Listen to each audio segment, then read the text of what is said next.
Hey everybody, it's Paige Evans and I'm back to share my second layout created for Hip Kit Club, the June kits. This is featuring a folded paper technique. So I grabbed all of the pattern papers from the kit. They are luscious and I love them. Most of them are from Pink Fresh Studio. And I'm using the scraps from the first layout that I made, my first guest designer layout, which you can see in a process video right before this one. So I trimmed a strip to 1 inch and then cut them into 3-inch strips, and I'm folding them in half and creasing the bottom edge just a little bit. I actually do go back and crease the edge more so it's not as dimensional, but just a slight crease for now will work. In the next strip I increased the width to 1 1/4 inch and also the same to 3 inches, so 1 1/4 inch by 3 inch. The next strip I increased it to 1 1/2 inches by 3 inches. The next one 1 3/4 inches by 3 inches, and all the way up to 2 inches by 3 inches. Once I had all the pattern paper strips cut and folded in half, I machine stitched through the top edge to keep the strips closed. I could use adhesive, but this makes it more permanent and makes it so that they definitely won't come apart. And I just stitched them like a garland, and then I went ahead and trimmed them into individual pieces using some scissors, just snipped right between each paper piece.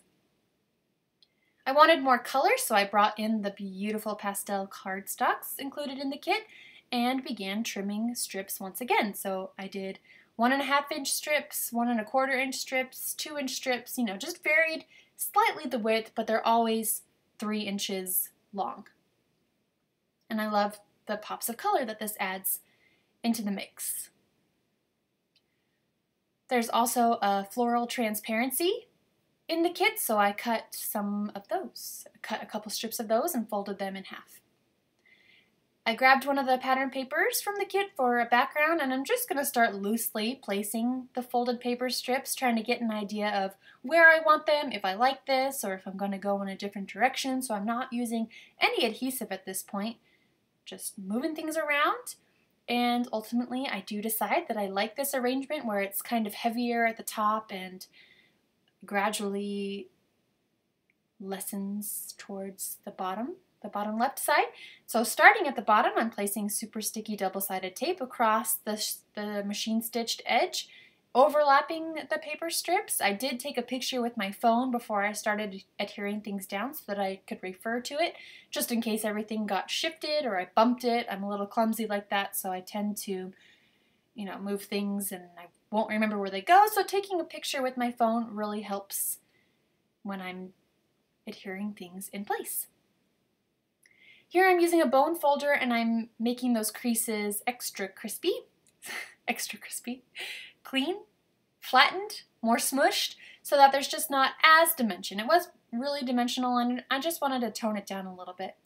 I chose a pair of photos of my daughter Jane, just being her cute little self, and now it's time to embellish. So I'm bringing in these gold foil Pink Fresh Studio stickers. There are a few different kinds of leaves, and I like adding things in trios or in threes to create that important diamond, or not diamond, but triangle. And then added a sentiment at the top. And again, I'm just grabbing things that I think will work with this layout that I want to use. I love flowers, love using flowers, lots of colors, textures, different kinds of embellishments. So whether it's a puffy sticker or a chipboard sticker or a paper sticker, an epoxy sticker, I just love having all the different textures, and it makes you just want to reach in there with your fingers and touch the layout, right? Or am I the only one that thinks that? Anyway, adding some words that go along, beautiful, love, a butterfly, all things cute and girly.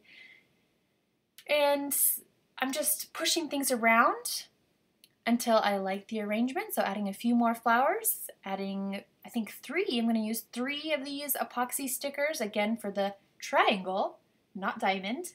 So it draws your eye into 3 places.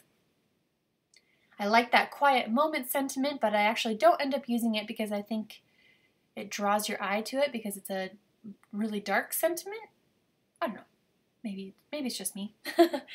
Tucking a few more layers of flowers underneath, adding these little flowers in a few spots.